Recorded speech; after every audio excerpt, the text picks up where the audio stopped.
Bismillahirrahmanirrahim. Assalamualaikum warahmatullahi wabarakatuh. Alhamdulillah, dalam kesempatan kali ini insya Allah kami dari kelompok 1 akan memaparkan dari materi identitas Pandermonde, di mana kelompok 1 ini memiliki anggota. Yang pertama ada Alia Rifayani Gifari dengan NIM 1207011003. Yang kedua ada Anggun Lutfiah Hamdani dengan NIM 1207011008. Yang ketiga saya sendiri, yaitu Muhammad Sadam Mutakin dengan NIM 1207011041. Dan yang terakhir ada Rizky Yunus dengan NIM 1207010057. Nah, dari pembahasan identitas Pandermonde ini kami membagi menjadi 4 bagian. Yang pertama ada sejarah dari identitas Pandermonde yang akan dijelaskan oleh Sadam. Yang kedua ada definisi dari identitas Pandermonde yang akan dijelaskan oleh Rizky. Yang ketiga ada teori dari identitas Pandermonde yang akan dibahas oleh Anggun, Sadam, dan Rizky. Dan yang terakhir ada latihan soal dari identitas Pandermonde yang akan dipaparkan oleh saudara Alia. Oke, langsung saja ke sejarah.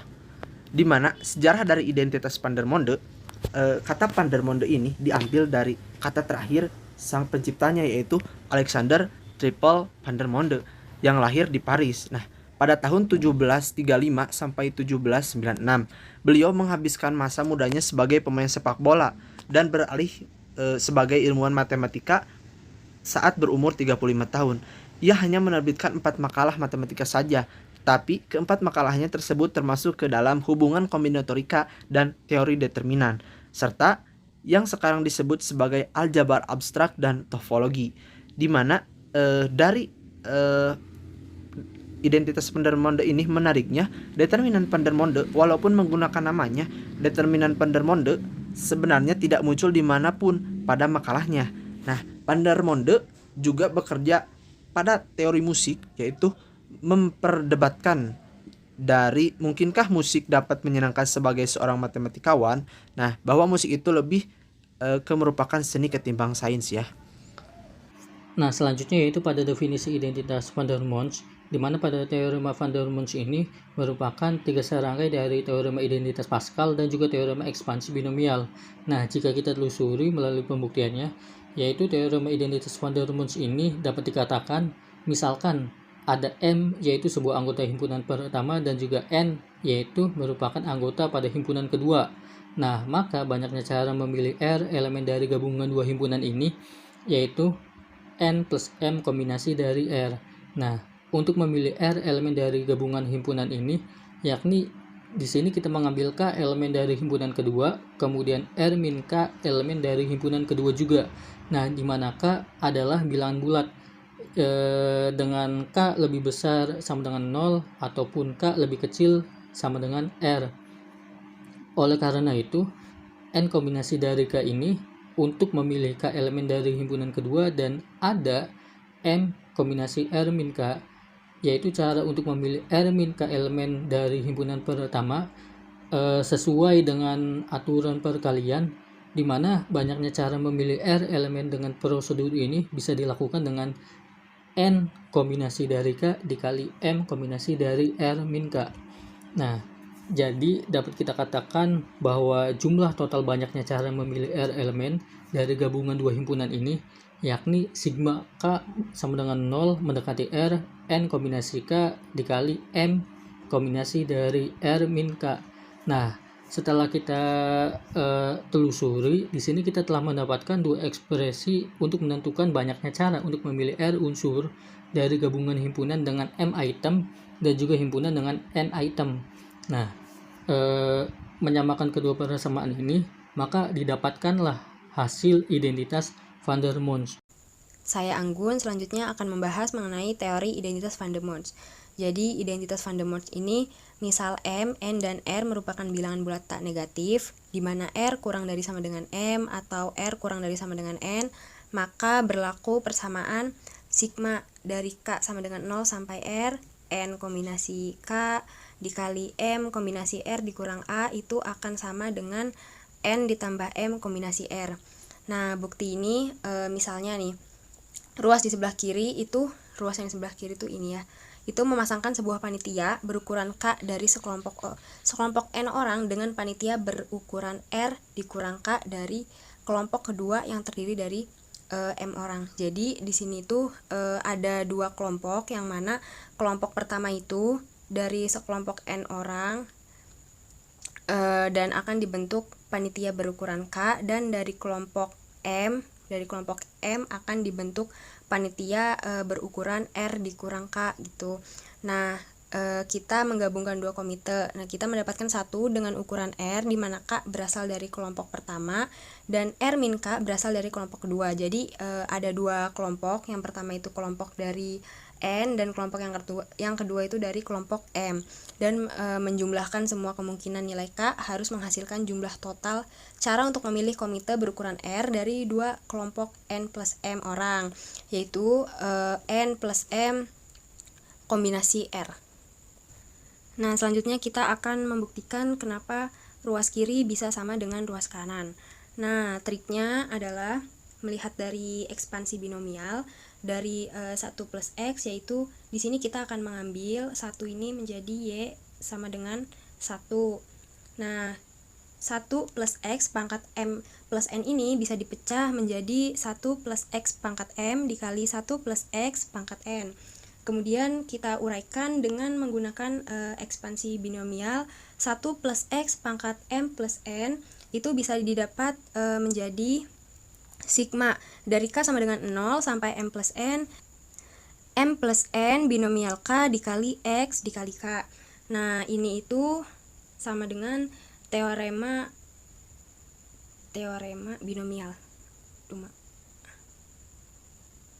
Nah, kemudian kalau kita uraikan yang ini nih, yang sebelah kanan, kalau kita uraikan yang sebelah kanan ini kan masing-masing itu punya ekspansi binomial, yang mana M itu adalah yang ini dan yang N itu adalah yang ini.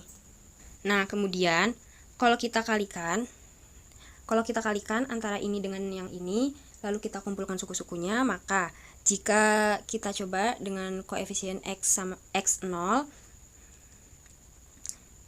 itu akan terjadi saat I sama dengan 0 dan J sama dengan 0. Nah, itu berarti si I itu diganti 0, maka menjadi M kombinasi 0 dengan N kombinasi 0, karena J-nya sudah diganti 0 juga. Maka akan jadi seperti ini. M kombinasi 0 dengan N kombinasi 0. Nah, selanjutnya kita coba dengan koefisien X1. Nah, itu terjadi jika I-nya sama dengan 0 dan J-nya sama dengan 1. Itu berarti si M kombinasi 0 dan N kombinasi 1.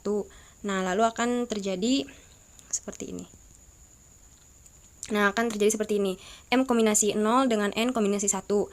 Nah, kalau misalnya koefisien X1 itu dia bisa ada dua kemungkinan gitu. Nah, yang kedua itu ada kemungkinan, kalau yang tadi itu I-nya 0 dan J-nya 1, nah yang sekarang I-nya 1, J-nya itu 0.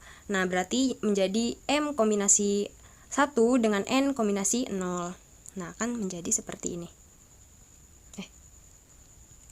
Akan menjadi M kombinasi 1 dikali N kombinasi 0.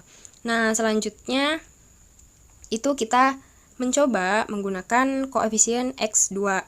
Nah, kalau X2 itu terjadi ketika I-nya sama dengan 2 dan J-nya sama dengan 0. Nah, itu berarti M kombinasi 2 dengan N kombinasi 0.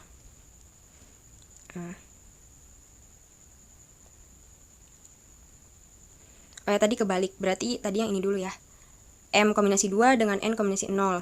Nah, selanjutnya ada lagi, kalau misalnya tadi I-nya itu sama dengan 2 dan J-nya sama dengan 0, nah kita bisa terjadi lagi nih ketika I-nya itu jadi 0 dan J-nya itu 2. Berarti I-nya diganti jadi 0, jadi M kombinasi 0 dan N kombinasi 2. Akan menjadi seperti ini. M kombinasi 0 dan dikali N kombinasi 2. Nah, yang ketiga, ada kemungkinan lain yang terjadi, yaitu ketika I-nya sama dengan 1 dan J-nya sama dengan 1. Itu berarti I-nya diganti dengan 1 dan J-nya diganti dengan 1. Maka akan terjadi seperti ini. M kombinasi 1 dikali N kombinasi 1. Nah, setelah itu dari contoh koefisien 0, 1, 2, nah dan seterusnya, maka kita akan mendapatkan seperti ini, di mana M kombinasi M dikali N kombinasi N dikali N kombinasi N dikali X pangkat M plus N. Nah, jadi kalau kita mengambil R, maka akan menjadi seperti ini, di mana M kombinasi 0 dikali N kombinasi R ditambah M kombinasi 1 dikali N kombinasi R min 1 sampai M kombinasi R dikali N kombinasi 0. Nah, maka akan menjadi seperti ini. Nah, ini itu sama dengan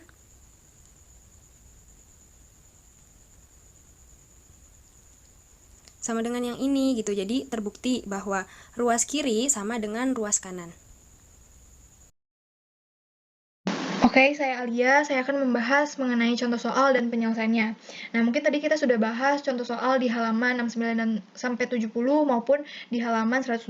Tapi sebagai acuan lainnya, supaya kita lebih memahami mengenai identitas Vandermonde, jadi kami memutuskan untuk menambahkan contoh soal lainnya, yaitu misalkan N bilangan bulat tan negatif.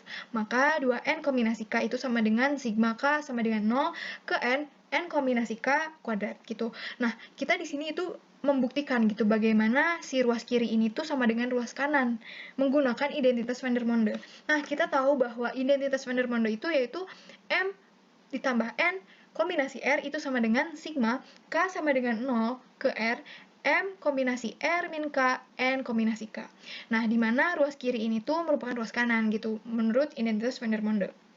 Nah, gimana caranya kita menyelesaikan si soal ini menggunakan identitas Vandermonde? Yaitu kita misalkan, di mana M-nya itu sama dengan N dan R-nya itu sama dengan N. Nah, kita ubah setiap komponen M maupun R yang ada di identitas Vandermonde ini menggunakan N gitu. Nah, contohnya ini seperti M kita ubah menjadi N gitu kan. Maka N ditambah N. Begitupun dengan komponen R yang ada di sini. Maka kita ubah juga menjadi N gitu. Sehingga ruas kiri itu jadi seperti ini gitu. Nah, kita juga ubah si ruas kanan itu setiap komponen M maupun komponen R yang ada di ruas kanan juga kita ubah gitu menjadi N gitu. Maka kita dapatkan di sini bahwa N kombinasi N min K dikali N min K. Ini tidak perlu diubah karena sebelumnya juga tidak ada komponen M maupun R di sini gitu kan. Nah, kita tinjau di sini, kita lihat ke bagian sini gitu kan. Nah, kita tahu bahwa ada sifat binominal kombinatoriks di mana N kombinasi N min K itu sama dengan N kombinasi K gitu kan. Maka kita bisa simpulkan bahwa ini itu merupakan ini dan ini juga merupakan ini gitu. Sehingga kita bisa simpulkan lagi bahwa kita bisa ubah yang ini tuh menjadi N kombinasi K, maupun yang ini juga kita ubah bisa menjadi N kombinasi N min K, sehingga kita bisa simpulkan bahwa N kombinasi K dikali N kombinasi K gitu, jika yang bagian ini diubah gitu menjadi N kombinasi K, sehingga N kombinasi K dikali N kombinasi K itu jadi N kombinasi K kuadrat gitu, maupun kita ubah juga yang bagian sini itu jadi 2N kombinasi N gitu, karena kita tinggal jumlahin aja gitu di bagian sini gitu kan. Nah, sehingga kita dapatkan bahwa 2N kombinasi N itu sama dengan sigma K sama dengan 0 ke R itu N kombinasi K kuadrat gitu kan. Nah, kita bisa lihat bahwa menggunakan identitas Vandermonde dengan mengubah M sama dengan N maupun R juga sama dengan N. Nah, kita bisa dapatkan bahwa ruas kiri merupakan ruas kanan. Kita bisa buktikan menggunakan identitas Vandermonde bahwa yang ada di soal ini itu adalah terbukti benar gitu menggunakan identitas Vandermonde. Mungkin sekian yang dapat saya sampaikan. Mohon maaf atas kesalahan yang kami perbuat. Terima kasih. Wassalamualaikum warahmatullahi wabarakatuh.